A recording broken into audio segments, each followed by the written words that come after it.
noite a todos. Bem, para os que não me conhecem ainda, eu sou o Ismael Soares, trabalho aqui na Bluesoft, no time de desenvolvimento, e hoje eu estou fazendo mais um papel de gestão, mas já trabalhei bastante tempo como desenvolvedor, e também sou evangelista de testes. Eu gosto bastante de falar sobre testes, estudar sobre testes, né? E tive a oportunidade aqui na Bluesoft, de participar desse desenvolvimento, desse crescimento de teste aqui na Bluesoft. E hoje eu queria falar para vocês sobre boas práticas de teste, falar um pouquinho sobre bad smells, alguns macetes, algumas dicas aí. E assim, eu não vou nesse momento aqui falar de TDD, se você pratica, se não pratica, se escreve teste antes, depois, a ideia não é essa. A ideia é falar de coisas que a gente faz no nosso dia a dia e que a gente acaba nem percebendo, e são coisas que a gente pode melhorar, né? São coisas que a gente pode melhorar para escrever um código melhor.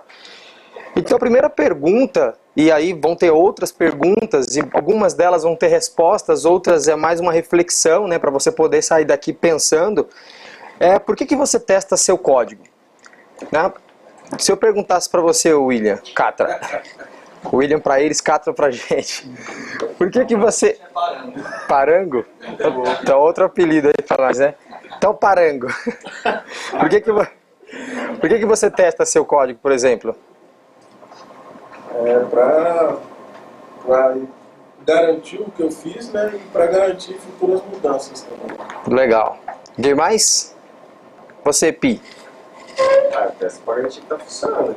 Para garantir que está funcionando. Legal. Então assim, algumas das coisas que a gente pode dizer, porque isso me ajuda no design, né?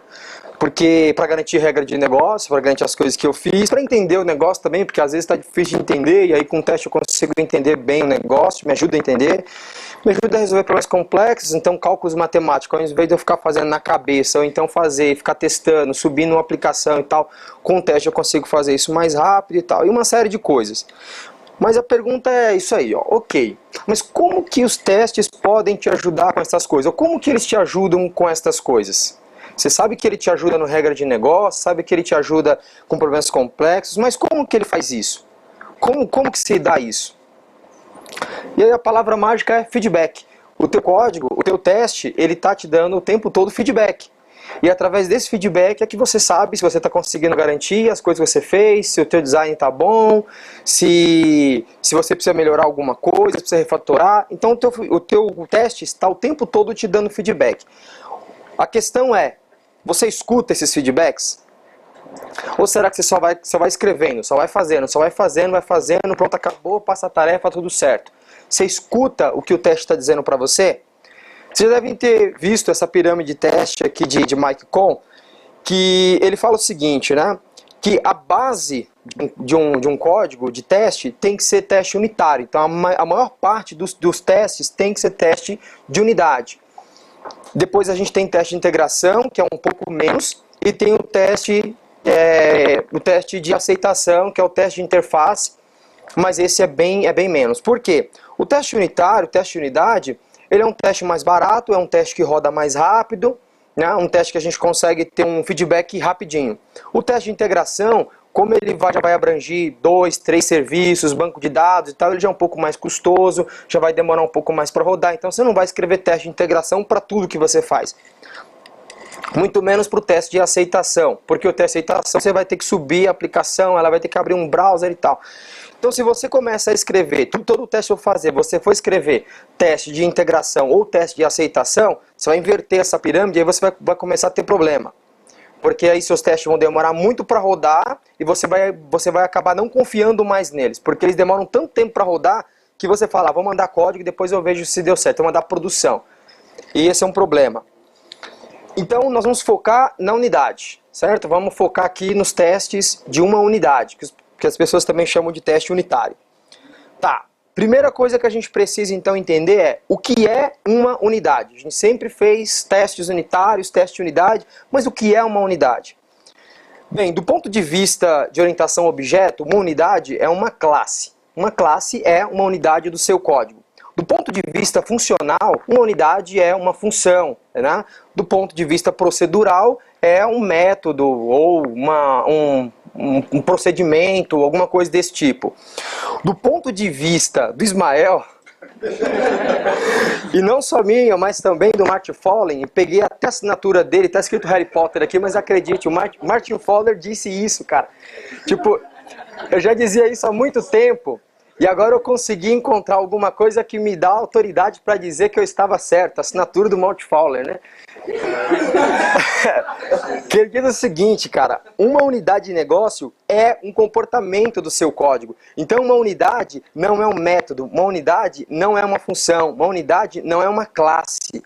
Uma unidade é um comportamento. E esse comportamento pode abranger uma ou mais classes, um ou mais métodos, não interessa. Você não vai ficar focado em testar método ou em testar uma classe, e sim testar o comportamento que ela faz. Então assim, é muito mais você se preocupar, por exemplo, com o comportamento dela do que eu tenho que testar o 1 ou o 2, ou eu tenho que testar esse serviço que chamo os dois aqui. Não, tem que testar esse comportamento, é esse cálculo que eu preciso testar. Então você deve se preocupar mais com o que do que com o como. E essa é a ideia de TDD, né? A ideia de TDD é, quando você vai escrever orientado pelo teste, você está preocupado no quê? Você está preocupado em garantir o comportamento daquilo que você está fazendo. Certo? Então não é o como. Tanto é que quando você vai começar a escrever um teste e você vai começar pelo teste, você não está pensando em como você vai desenvolver. Eu vou fazer lá uma função, vou escrever uma procedure, não, vou escrever uma coisa que vai chamar no banco de dados. Não, você tá pensando, se você começa a escrever o código baseado no que você tem de informação, nos inputs que você tem de informação, que é o comportamento, é o cenário. É com base nisso que você começa a escrever os testes. Como que vai ficar isso depois? Se vai ficar em 2 classes, 3 classes, se vai ter um if lá dentro, se não, é outra coisa. Quando você escreve teste, você não está pensando nisso. Por isso que eu gosto do BDD, porque o BDD ajuda a gente a se prender nisso, né? A não pensar em código, pensar em comportamento. Tá, e aí vou falar um pouquinho de algumas dicas para ajudar a gente a escrever código melhor. Algumas delas estão nesse e-book aqui que eu recomendo para vocês, tem um linkzinho aqui, Práticas e Tendências de Testes, da ThoughtWorks, e nele tem bastante coisa que eu vou falar aqui, algumas coisas, não vou falar, lógico, tudo que está aqui, mas algumas coisas eu tirei, algumas informações eu tirei daqui. Então uma delas é essa, trate o seu código de teste como um código de produção. Então um grande erro que o desenvolvedor comete é tipo achar que o teste é menos importante que o código de produção. E aí o cara vai lá e senta o rei, faz um monte de testes e beleza, passou os testes, vão mandar para a produção. Depois quando tem que dar uma manutenção, o cara tem que reescrever o teste dele. Ele altera alguma coisinha no código, ele vai lá e altera o teste também para poder passar o teste. Mas quem garante que a alteração que você fez não está quebrando a regra, que devia ser aquela que o teste está dizendo que é? Só que se o seu teste não estiver bem cuidado, não estiver bem formatado, não estiver refatorado, você vai falar, sei lá, tá dando 10, coloca 10 aí. Você roda o teste primeiro, vê o resultado, beleza, é isso daí. Né? Então, ou seja, esse é um tipo de teste que, como diz o Uncle Bob, não vale nem os bits que consomem. Né? Por quê? Tipo, ele tá lá de besta, porque ele tá sendo manipulado. Se ele tá dizendo para você que tinha que dar 9 e você tá dizendo que está colocando 10 porque o código de produção tá dando 10, então você não precisaria do teste, certo? O teste está lá para garantir aquilo. Mas isso acontece muito por quê? Porque a gente deixa para testar depois, tá? Eu falei que não ia entrar muito nessa questão, mas assim, o Martin Fowler ele fala bastante nisso. Se você deixar para testar depois, você vai cair nesse problema. Você vai cair na situação de vou fazer o mínimo possível para poder terminar essa tarefa. Não é nem para passar o teste, é para terminar esse negócio logo. Então você não vai testar direito, você não vai testar tudo, você não vai refatorar, você não tem feedback. O seu teste, pode ser que o teste está dando falso positivo, ou seja, está dando verdinho, mas na verdade não está dando um resultado assertivo, né? Porque você não tem como validar isso, já fez, o código de produção já está desenvolvido. Então, ele fala bastante nisso. E ele diz também o seguinte, que testes são especificações. Você tem que olhar para o seu teste e o seu teste tem que dizer o que o seu código de produção faz. Se você olhar para uma classe de teste que você escreveu hoje, ela expressa tudo o que o código faz? Não? Então tem alguma coisa errada. Se você precisa olhar o código, se você precisa olhar o código de produção para poder ter certeza que aquele é o comportamento, então o seu teste não é expressivo. O seu teste não está expressando o que o código faz. E ele fala também de testes pobres, né? Ele chama esse tipo de teste aqui, não sei se vocês conseguem ver, mas é um teste de JSON. Ele chama esse teste de pobre, por quê? Porque eu tenho que interpretar isso daqui. Tipo, eu tenho que ler, eu tenho que falar, caramba, peraí, tá adicionando alguma coisa ali, tá pegando data, tá, beleza? Eu tenho que ler o código para entender o que ele tá fazendo. O código por si só não é expressivo. Eu não consigo bater o olho, ler e falar, beleza, está fazendo isso. Eu tenho que interpretá-lo. Então, isso aqui ele chama de um código pobre. Eu chamo de um código pobre não só por isso, mas também por outro motivo. Eu chamo de código pobre porque esse tipo de coisa eu não devia estar fazendo. Eu não tenho que verificar se um JSON está fazendo parse direito, porque não fui eu que escrevi a classe de JSON. Eu não sou responsável pelo framework. O cara do framework tem que garantir que quando eu passo alguma coisa, ele vai converter para JSON. O que eu tenho que garantir é, se eu passar um objeto, ele vai me retornar um JSON? É isso que eu tenho que garantir, para garantir que eu estou utilizando o framework correto, mas não garantir o comportamento do framework, entendeu? Então é mais ou menos por aí, porque senão eu estou testando alguma coisa que está fora do meu domínio. Uma hora o framework tem uma alteração, ou eu preciso alterar o framework, ferrou. Vou ter que escrever um monte de código de novo. E aí ele fala também de design simples, né? Ele tem Kent Beck fala de algumas regras aí que ele tem e ele prioriza essas regras.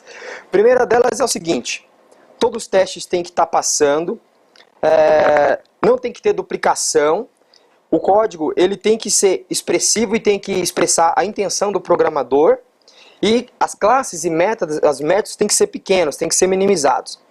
E aí tem essa regrinha aqui que eu acho bastante interessante. Primeiro eu faço funcionar, certo? Primeiro eu faço funcionar, depois eu vou lá e faço direito, depois eu vou lá e faço ficar pequeno e rápido. É mais ou menos assim. Quando você faz um teste também, tem que ser dessa forma. Primeiro faz funcionar, não é assim? TDD não faz isso? Você escreve lá, faz o código mais simples possível para poder passar aquilo lá, depois você faz direito, e depois você vai fatorando para aquilo ficar pequeno e rápido. O problema é que a gente costuma parar no fez funcionar. Fez, funcionou, acabou, né? E aí o negócio fica ruim, então a gente não pode fazer isso. Segunda dica é, utilize padrão de testes, né? O pessoal da TOTORS, eles falam desses 3As aqui. Em português, eles querem dizer o seguinte: organizar, agir e verificar. O organizar é configurar as informações de forma que tudo o que você precisa para o teste está lá organizado para você começar. Depois você vai executar a ação, né? Que vai validar, e no fim você vai verificar se realmente aconteceu o que você esperava, tá?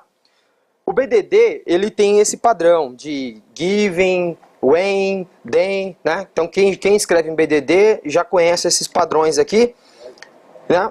Também existem outras formas, você não precisa ficar preso ao framework. Pô, mas agora eu quero escrever, quero escrever utilizando um padrão de BDD. Eu vou ter que utilizar um framework de BDD? Não. A gente, por exemplo, aqui utiliza JUnit mesmo e a gente escreve no padrão de BDD. Dado quando, então, né? Você pode fazer dessa forma também. Você está seguindo o conceito de BDD utilizando o framework JUnit que todo mundo conhece, que todo mundo utiliza. Desse jeito aqui, eu não preciso olhar o código para poder saber o que esse método está fazendo. Ele está dizendo o que ele está fazendo, eu não preciso sair procurando. Então esse aqui, por exemplo, é um código expressivo. Né? Esse é um código que está bem claro dizendo o que ele faz. O importante é, você tem que criar um padrão. Se toda hora você escreve o código de um jeito, fica difícil para você dar manutenção. Quando entra uma pessoa nova, a pessoa tem que aprender vários padrões, então é importante estabelecer um padrão e seguir esse padrão, e todo mundo seguir esse padrão. Eu, por exemplo, gosto muito, né, todo mundo aqui sabe, eu gosto muito de BDD. Justamente por isso, a gente trabalha muito com regra de negócio, muito mesmo. Dificilmente a gente tem que fazer um cálculo de Fibonacci, alguma coisa desse tipo, assim, um cálculo maluco. A gente trabalha com regra de negócio. A gente fala a linguagem de cliente. Então, essa linguagem de cliente, essa regra de negócio, ela é muito mais interessante em BDD, porque qualquer pessoa consegue entender isso aqui. Você pode pegar, por exemplo, um QA, né, você pode pegar um PO e pedir para ele ler isso daqui e perguntar para ele, olha, isso aqui tá certo? E ele vai dizer que olha, tá, olha, mas tem que fazer tal coisa, olha, não é assim. Ele vai conseguir dar feedback para você. Código, né, se eu mostrasse aquele código pro Renan, né, Renan, aquele código que eu passei agora há pouco, cheio de acerte, ele ia falar, não sei o que é isso. Não conviva com testes instáveis, tá? Então aqueles testes que de vez em quando passa, de vez em quando dá certo, de vez em quando passa, toda hora que você roda, ele dá um resultado diferente, tá? Então assim, isso em testes, outros testes de aceitação que acontece, né, Adriano? De vez em quando acontece isso. A gente tem que evitar, a gente tem que resolver na raiz. A gente não pode deixar isso. Por quê? O Martin Fowler também tem um artigo bem legal que ele fala de testes não determinísticos. E aí ele fala que você tem que erradicar, ele até fala como fazer isso. Porque ele não passa segurança, tá? Então você roda o teste, ele quebra, você fala assim, roda de novo. Mas na verdade está quebrando, só que você sabe como rodar de novo passa, você fica roda de novo. Vai rodando de novo. Não passou? Comenta aí, porque esse teste toda hora está quebrando mesmo. Comenta ele aí, porque é assim mesmo. Então, ou seja, não precisa estar lá. Se toda hora se o teste não garante para você, então não precisa estar lá. Precisa de interpretação, porque ele quebrou, por quê? Porque quebrou mesmo ou porque tem que rodar de novo, né? Então precisa de interpretação e com o tempo ele acaba virando paisagem, tá? Ele dá dando um erro lá, ninguém tá ligando para ele e por aí vai. Cara, em testes de unidade, isto é inadmissível, tá? Como eu disse, aceitação, a gente tem problema de infraestrutura, uma série de coisas, a gente sabe que isso acontece. Porém, em teste de unidade, isso é inaceitável. Não pode um teste de unidade ter esse tipo de problema. Mas quando tem esse tipo de problema? Quando um desenvolvedor abençoado, ele vai lá, pega um set, por exemplo, e pega o primeiro resultado, né, e faz o assert do primeiro.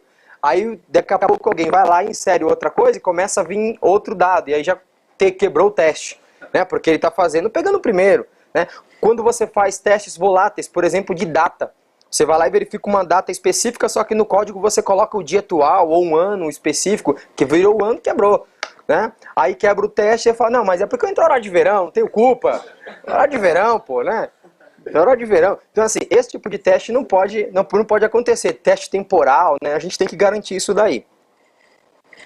Utilize dublê de teste. Existe também um artigo muito interessante desse cabra aqui, que porventura sou eu. Um teste falando sobre dublês de testes, né? Então, a gente conhece pouco sobre dublês de testes, a gente acaba utilizando só os famigerados mocks, mas existem outros dublês de teste. Inclusive o Mockito mesmo agora tem até o Spy, né? Tem outras annotations interessantes para esse tipo de teste. Então, no meu artigo, eu falo sobre cada um desses dublês de testes, um por um, separado, explicando quando que você usa cada um deles, dou exemplo de como você utilizar, e nesse artigo aqui eu faço uma comparação. A diferença de um para outro, entrada indireta, saída indireta, tal. Então esse é um artigo que eu recomendo para quem quer aprender a utilizar dublê de teste. E aí, né, já falando de dublê de teste, como diz o seu Madruga, você tem que tomar cuidado com testes, com excesso de mocks. Isso pode ser um perigo para você. Tá? Por quê? Porque sem perceber você pode estar mocando o comportamento do código. Tá? Então, esse aqui é um exemplo de um controller, e aí quando você está utilizando uma linguagem dinâmica, isso aqui pode ser bem perigoso. Esse aqui é um controller feito em Ruby, e aí você tem um método chamado erros, e no controller você está chamando o método error. Tá? Lembra, eu estou falando de uma linguagem dinâmica, esse método error ele vai funcionar lá, não vai dar erro no seu teste. E daí no meu teste eu fiz também no erro, porque eu olhei no código, vi que é erro e chamei erros. Só que na verdade o que você queria garantir era uma lista de erros. Só que você mocou isso daí. Então se você mocou, o teste vai passar. Você falou que tinha que retornar aquele valor, ele retornou, certo? Ele não vai dar erro. Só que quando for em produção, quando tiver uma lista de erros, o que vai acontecer? Vai retornar um só, não vai retornar todos como você esperava. Tá? Então assim, você está mocando o comportamento do teu código. Tá, então quando que eu tenho que utilizar mock? A regra básica é quando o comportamento não é responsabilidade da unidade testada. Exemplo, quando um service chama outro service, né? Um serviço chamando outro serviço, um serviço chamando um DAO, um controller chamando um service, tá? E assim por diante. Então, não é responsabilidade daquele serviço garantir, por exemplo, que o dado seja salvo no banco, né? Garantir infra. Tem outro teste para fazer aquilo. Então eu não tenho que testar isso. Nesse caso, a parte do DAO fica mocada. Eu tenho que garantir que eu estou chamando o DAO, mas não garantir a regra de execução, se está conectando no banco, se está pegando uma sessão, esse tipo de coisa eu não preciso garantir. Tá? Então, A regra é, você só deve utilizar mock quando o comportamento não é responsabilidade da unidade testada. Tá, e se tem uma regra que está dentro de um model ou de uma entidade, eu devo colocar? Não é recomendado, tá? Então, exemplo, você está utilizando um serviço, por exemplo, para poder inserir item numa nota, né? Você vai pegar está criando uma nota fiscal, por exemplo, que é uma entidade, e dentro dessa entidade de nota fiscal você tem itens, né?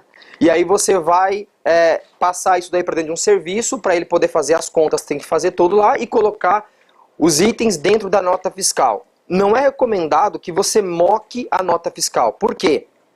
Por que você não deve fazer isso? Justamente por causa daquele primeiro problema que eu falei. Você pode estar mocando um comportamento. Faz parte da unidade inserir item na nota. Então você tem que garantir que o item está sendo inserido na nota. Você não vai mocar o comportamento da nota fiscal. Certo? Está inserido dentro do contexto do comportamento daquilo. Então, como eu disse, essa ideia de comportamento, você não tem que ficar preso a um método, a uma classe, e sim ao que tem que fazer, né? Então, quando terminar aquilo, você tem que garantir que dentro da nota tem um item. Se você mocar, o que você vai fazer? Você vai dizer o seguinte, olha, verifica se chamou o add item, e no final, verifica, né, se o item está lá dentro. Só que se você mocou, o que você disse que tinha que estar lá é o que vai estar. Então, ou seja, se caso acontecer alguma coisa naquele método, você não vai saber. Então faz parte do comportamento esse modo. Então eu não recomendo, tá? Tem gente que moca e aí faz o teste específico dentro do modelo e tal. Beleza, mas eu não recomendo.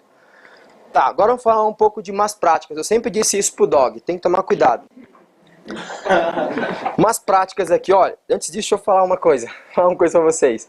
Qualquer semelhança com o código que vocês conheçam é mera coincidência, tá? É mera coincidência, tá bom? Foi só alguns exemplos que eu achei por aí, então não vai ficar com raiva de mim depois, não. Tá, então, primeira coisa que você não deve fazer, cara, é colocar tudo no before. Então esse é um exemplo aqui do before, né? O before é aquele método de setup, onde você coloca o que você quer que seja repetido para os outros métodos de teste. Se você coloca tudo, como esse trem aqui, ó, você põe tudo aqui dentro, qual é o problema disso daqui? Qual é o problema que vocês enxergam nisso daqui? Alguém enxerga algum problema nisso? De colocar tudo aqui? Não sabe o que está acontecendo no seu teste. Você não sabe o que está acontecendo no seu teste. O que mais? Tem lugares que talvez não esteja nem usando e ele está colocando. Exatamente. Você começa a ter problema de performance. Por quê? Toda vez que você executar um teste, ele vai fazer isso aqui, cara. E você às vezes não está precisando disso. Você precisa de uma coisa só disso. Então, assim, só deve colocar no before o que você precisa realmente ter para todos os testes. Aí eu não sei se vocês têm conhecimento, mas existem outras anotações para ajudar a gente. Então, tipo assim, o before, ele é executado uma vez antes de cada teste. Se você quer executar uma vez para a classe inteira, tem o before class. Então você pode, isso aqui eu vou iniciar uma vez, tipo, ó, eu vou testar um serviço, eu preciso instanciar o serviço, sei lá, por algum motivo eu quero instanciar na mão. E só vai fazer isso uma vez, você cria um método, coloca a anotação before class e vai fazer aquilo uma vez só, não vai ficar fazendo para cada teste. Também tem um after que você pode fazer para limpar os dados. Então você está testando, você quer limpar uns dados para poder começar de novo. Tem o after que roda uma vez depois de cada teste e da mesma forma tem o after class que roda uma vez só para todos os testes, depois de todos os testes, tá?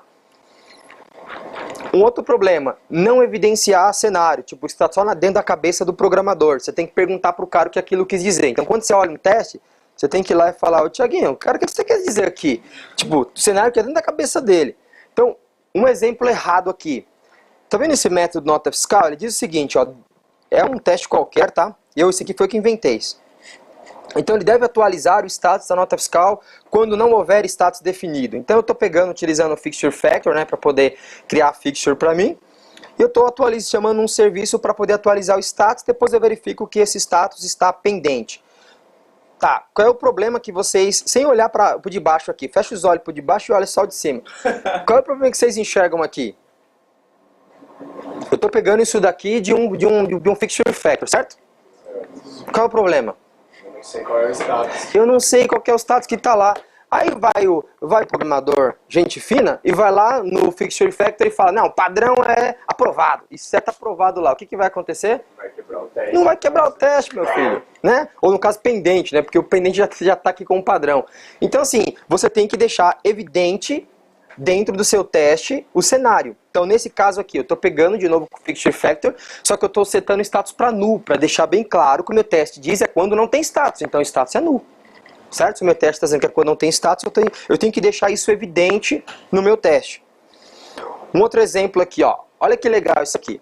Deve atualizar a flag não movimenta estoque para false quando a nota fiscal for de retorno de locação de bens próprios. Beleza, então tem uma nota fiscal. A nota fiscal é de retorno de locação de bens próprios. Tá legal aqui. E aquele item pedido igual a null ali? O que tem a ver aquilo ali? Tipo, o cenário não tem nada a ver com aquilo. Tipo, o cenário não está dizendo aquilo. Então de duas uma. Ou a gente copiou e deixou lá, ou então o cenário não está descrito aqui. Tem mais coisas além do que está dizendo, entendeu? Então, se um programador, por exemplo, que nem eu, chegasse aí, ia falar, mas isso aqui tá sobrando. Pá, tira essa bexiga daqui. A porcaria tá sobrando. É, porque eu gosto de deletar código. Tá comentado, tem alguma coisa que eu acho que não tinha que estar, eu apago. E aí o que ia acontecer? Ia quebrar o teste, ou ia dar problema depois, ia parar de validar alguma coisa. Então o teste não está explícito, né? Não tá, alguém deve conhecer esse cenário, mas não está explícito aqui no teste. E esse outro aqui, gente, olha que coisa interessante. Cria recebimento. Tipo, o que isso aqui faz? O que é cria recebimento? Por exemplo, para eu poder saber o que é cria recebimento, eu vou ter que olhar aqui e entender. Tipo, eu não sei o que faz, eu não sei o que eu estou dando de entrada, o que deve fazer. Certo? Cria recebimento, mas cria recebimento é o quê? É criar uma nota? É criar uma entidade chamada cria recebimento? É fazer o quê? Entendeu? Então, esse, por exemplo, é um cenário que não está descrito, né? Ele está nas entrelinhas ali. Então, eu posso ir lá e apagar uma linha, né? Gosto de apagar código, posso apagar uma linha e daqui a pouco eu vou estar causando bug, tá? Um outro problema, cenários gigantes. Então, olha só. Então, tipo, eu faço, isso aqui é um teste só. Então eu vou lá, escrevo um monte de coisa, faço uma porrada de coisa para fazer um acerte.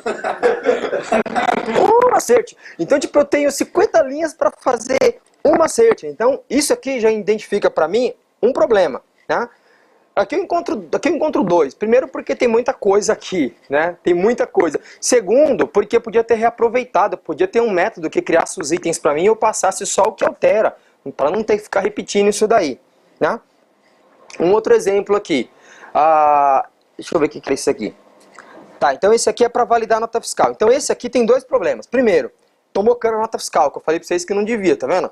Esse caso aqui, ó, olha o que aconteceu. Tive que mocar a nota fiscal, só que a nota fiscal faz parte do comportamento. Aí teve que ficar dando mock para um monte de coisa, né? Então teve que ficar mocando o resultado da entidade que eu tô testando. Então esse é um problema.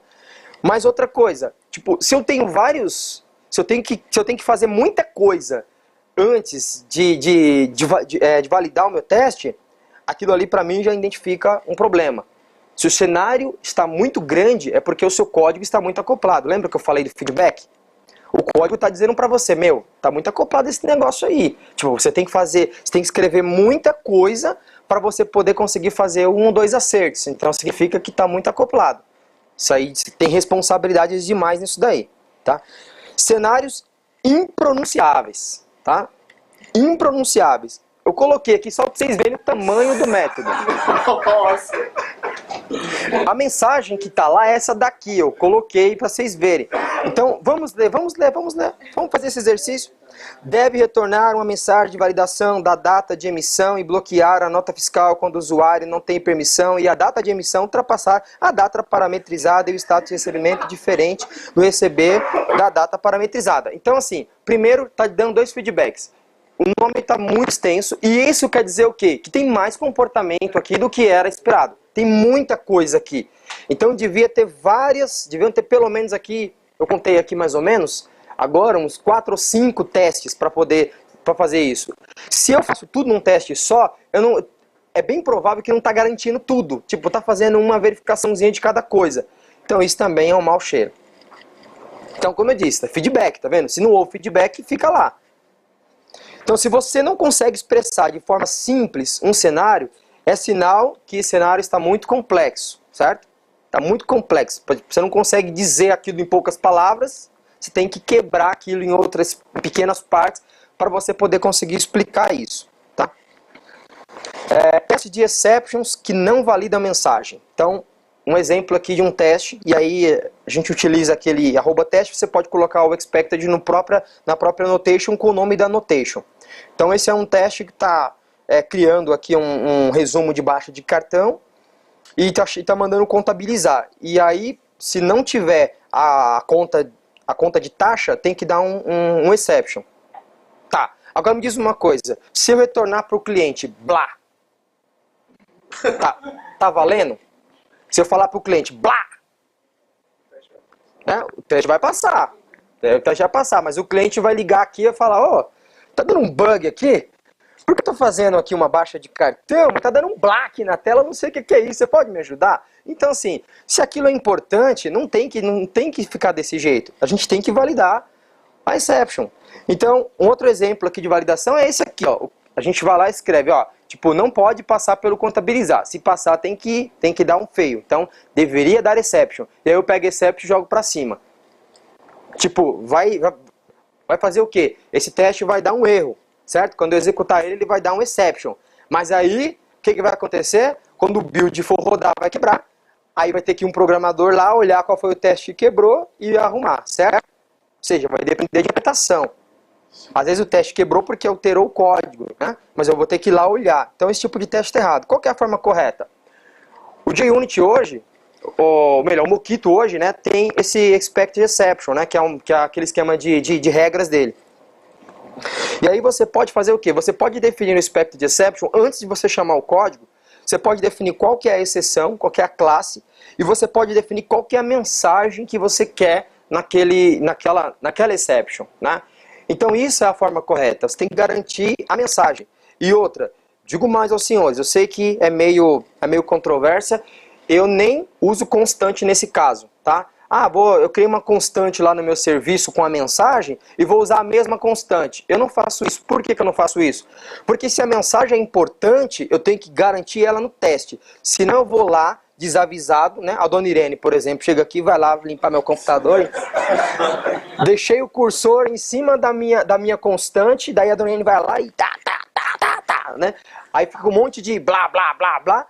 Aí o teste vai passar, porque o teste está pegando o valor da constante, certo? Está pegando o valor da constante. Então, a mensagem tem que estar explícita aqui. Mas aí quando eu alterar a minha constante, eu vou ter que alterar o teste. Sim, né? É óbvio. Se a mensagem mudou, mas você vai fazer isso consciente. O teste vai dizer para você, olha, antes a mensagem era X, agora a mensagem era um Y. Você vai pensar e falar, pô, é verdade, a dona Irene veio aqui e mexeu no meu código. Tá errado, né? Vou ver o que ela fez aqui. Deu até um commit, né? Vou até dar uma olhadinha. A dona Irene é da limpeza, tá? Né? Então vou dar uma olhadinha para ver, tá? Entendeu? Então assim, tem que validar a exceção. Não validar a ordem das interações. Então, aqui também é importante, gente. A gente valida pouquíssimo a ordem das interações. E isso é importante. Então, olha aqui, eu vou confirmar uma nota fiscal. Vou confirmar uma nota fiscal. Tá vendo que tem bastante coisa ali, mas beleza, ignora isso. E aí nós chegamos aqui, tem verify. Então, esse aqui é uma strategy, né? Então, todo mundo sabe que com uma estratégia, ela chama vários comandos, né? Então tem uma estratégia de confirmar nota fiscal. Essa daqui eu nem sei que tipo de estratégia que é, devolução. É uma estratégia para confirmar nota de devolução. E aí ela chama vários commands. Commands de escrita, command de estoque, command de devolução, command de contabilidade, command de uma porrada de coisa. E aí, esses commands, eles estão sendo verificados, estão sendo chamados aqui. Então eu estou verificando, ó, tem que chamar uma vez o redefinir total de embalagem, tem que chamar uma vez o command de estoque, não sei o que, tal. Agora, me diga uma coisa, senhor Rodrigo. Diga uma coisa, ó, observa aqui que para contabilizar eu preciso pegar a escrita fiscal que está dentro da nota. Por isso que eu disse também que não é bom mocar, né? Essas coisas. Então assim, estou pegando a escrita fiscal. O que acontece se eu pegar esse método de contabilidade lá no meu código de produção e colocar ele antes de gerar a escrita fiscal? O que vai acontecer? No pointer, tipo, o teste vai passar, porque o teste vai dizer, você está chamando, cara, tá certo. Só que vai dar no pointer no código de produção. Por quê? Porque eu preciso da escrita fiscal para contabilizar. Porém, no teu teste, está dizendo que tem que chamar apenas, ele vai dizer que está certo. Então você precisa verificar a ordem de execução, quando ela é importante. Então, a forma correta é você utilizar o in order do Mockito, tá? Então o Mockito tem esse in order, você passa todos os mocks que você vai testar, tá? Não precisa ser na mesma ordem, ou nesse método in order, só que o verify sim. E aí você coloca in order.verify tal coisa, in order.verify tal coisa. Isso faz com que você garanta a ordem de execução. Se você for no teu código e você mudar alguma coisa, o teste vai quebrar, porque ele precisa ser chamado nesta ordem, tá? Um outro exemplo que a gente esquece aqui, movimento de estoque, né? Um exemplo, é uma entidade do Hibernate. Todo mundo sabe que quando você salva uma entidade do Hibernate, o Hibernate vai lá e soca o ID. Mais nada, ele soca o ID e te devolve a entidade que você passou, certo? Só que assim, o movimento de estoque, ele faz uma série de coisas no banco e preenche um monte de colunas que a gente não preenche no código, certo? O movimento de estoque é assim, por exemplo, custo. Custo é feito um cálculo que está numa procedure lá no banco de dados, a gente não seta isso daí, né? Então, a gente manda salvar o objeto como nulo, o Hibernate vai lá, vai para o banco, executa uma procedure no banco que atualiza essa informação. Aí o programador desavisado vai lá, depois que chamou o DAO de salvar, vai lá e faz uma alteraçãozinha besta. Chama, sei lá, algum método qualquer do movimento estoque e manda salvar de novo. O que vai acontecer? Ele vai sobrescrever o que o banco de dados fez. Certo? Então eu não poderia, no caso do movimento de estoque especificamente, eu não poderia alterá-lo depois que ele já foi salvo, porque tem coisas que acontecem no banco de dados que está fora do meu controle, está fora do meu domínio. Vai ser salvo na mesma transação, mas o Hibernate não tem acesso a isso, né, naquela transação. Então, a gente precisaria garantir esse tipo de coisa. Eu precisaria garantir que depois que for salvo, isso não é chamado. Então é um exemplo de coisinhas bobas. E Adriano já deve ter pegado bastante bug disso, né, Adriano? Bastante bug de repente estar dando um valor diferente, principalmente por causa disso, porque a gente salva a entidade depois. Esse é só um dos exemplos, mas tem vários outros. Alterar o código de produção apenas por causa dos testes, né? Também isso daí é um anti-pattern, está errado. Então, deixar o método default só para testar, né? Então, eu preciso garantir aqui, mas caramba, tá tão difícil de testar pelo método público, eu vou testar só esse pedacinho aqui do teste, e aí eu vou lá e ponho o default, ou põe público, né? Quem é descarado mesmo, põe público. O cara que, põe público, tipo, é privado, mas ele fala, eu vou botar público nessa bexiga. Agora o cara que né, ele tira lá, deixa default, põe protected, né? Tá mais disfarçado ali, ninguém vai perceber, e aí vai lá e testa. Tá errado. Por quê? Porque você tem que testar o comportamento. Se você está testando um pedaço isolado, você está testando um método.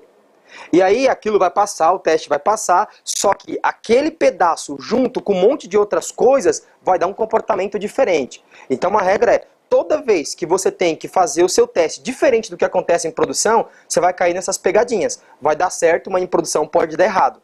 Entendeu? Como, por exemplo, você criar um método para poder alterar o estado do código durante o teste, né? Você vai lá e durante o teste você vai lá e cria um métodozinho que seta um DAO, seta alguma coisa, muda um negocinho. Em produção acontece isso? O teste em produção, quando você executa o código, é chamado esse método? Não, então você não pode testar assim. Você tem que testar exatamente como acontece em produção. Senão você vai ter esses problemas. Seu teste vai passar, mas na verdade não vai estar testando coisa nenhuma.